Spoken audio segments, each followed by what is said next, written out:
বন্ধুরা, আজ আমি শ্রী শ্রী রামকৃষ্ণের অমৃত কথা কিছু পাঠ করব, আপনাদেরও শোনাব।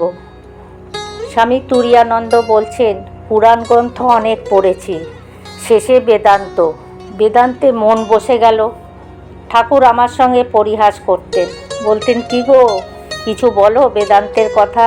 বেদান্তে এই তো বলে ব্রহ্ম সত্য, জগৎ মিথ্যা, না আর কিছু। তবে আর কি, মিথ্যা ছেড়ে সত্য নাও। এই আমার জীবনের দিক পরিবর্তন হলো। ঠাকুরকে প্রথম দর্শনকালে তার আধ্যাত্মিক ভাব, ভক্তি ও সমাধি দেখে মনে হয়েছিল যে ইনি আদর্শকে জীবনে রূপায়িত করেছেন। আমি অনুভব করেছিলাম যে অবশেষে আমি আমার গন্তব্যস্থল খুঁজে পেয়েছি। আর আমি সংকল্প করলাম, যদি জীবনে একমাত্র কিছু লাভ করতে হয় তবে তা ঈশ্বর। তাকে কে জানবে, তিনি কৃপা করে জানালে তবে হয়। ঠাকুর একদিন আমায় কাঁদিয়ে ভাসিয়েছিলেন এই গানটি গেয়ে, ওরে কুশীলব করিস কি গৌরব, ধরা না দিলে কি পারিস ধরিতে। এইটাই একেবারে আকুলি বিকুলি করে দিয়েছিল। সেই দিনই স্থির ধারণা করে দিয়েছিলেন যে সাধন করে নিজের চেষ্টায় তাকে পাওয়া যায় না, তিনি ধরা দিলেই তবেই তাকে পাওয়া যায়।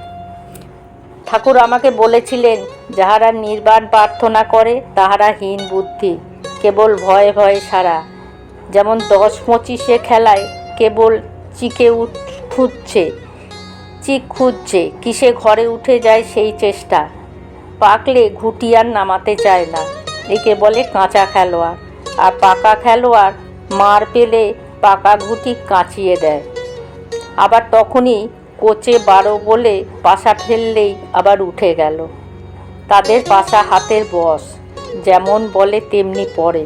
সুতরাং ভয় নেই, নির্ভয়ে খেলে। স্বামী তুরীয়ানন্দ বলছেন, এমন কি সত্যি হয়? ঠাকুর বললেন, হয় বই কি, মার কৃপায় ঠিক হয়। মা যে খেলে তাকে ভালোবাসেন।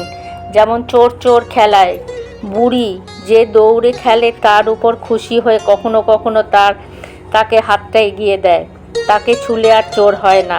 কিন্তু যে কাছে কাছে থাকে তার উপর বুড়ি তত খুশি নয়। সেইরূপ যারা নির্বাণ চায়, খেলা ভেঙে দিতে চায়, মা তাদের উপরে তত খুশি নন।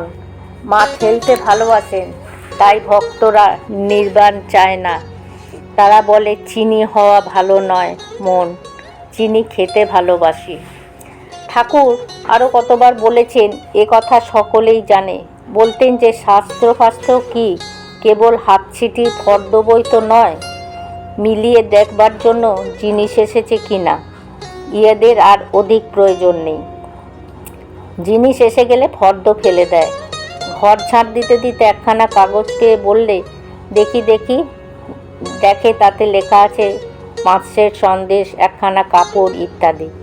তাই দেখে বলে, ওসব পাঠানো হয়ে গেছে, ফেলে দে। শাস্ত্র সেই রূপ। শাস্ত্র হলে, ভক্তি হলে কী রূপ হয় তাই তাতে লেখা আছে। তাই দেখে মিলিয়ে নিতে হয়। যদি জিনিস না এসে থাকে তাহলে বস্তু লাভের চেষ্টা করতে হয়, আর যদি এসে গিয়ে থাকে তা ফেলে দিতে হয়। ঠাকুর বলতেন, মা তাকে বেদশাস্ত্র, পুরাণ, তন্ত্র প্রভৃতি সমস্ত পুস্তকে যা আছে তা সব দেখিয়ে দিয়েছেন। তাই তো তিনি নিরক্ষর হয়েও মহা পণ্ডিতদেরও জ্ঞান খর্ব করে দিতেন। বলতেন, মা বাগবাদিনীর এক বিন্দু রশ্মি এলে আর সকল জ্ঞান ফিকে হয়ে যায়, আর কোনো জ্ঞানের অভাব থাকে না। একদিন কলকাতায় ভাবাবেশে ঠাকুর বলল, ব্রহ্মজ্ঞান? থু। দেখলাম মুখের থুতুতে হাতের উপর ভাতটা একেবারে ভিজে গেল। যে ব্রহ্মজ্ঞান জীবের শ্রেষ্ঠ পরমার্থ, তাও তিনি তুচ্ছ, তাই বুঝলাম। বন্ধুরা, আজ আমি এখানেই পাঠ শেষ করলাম। জয় ঠাকুর, জয় মা।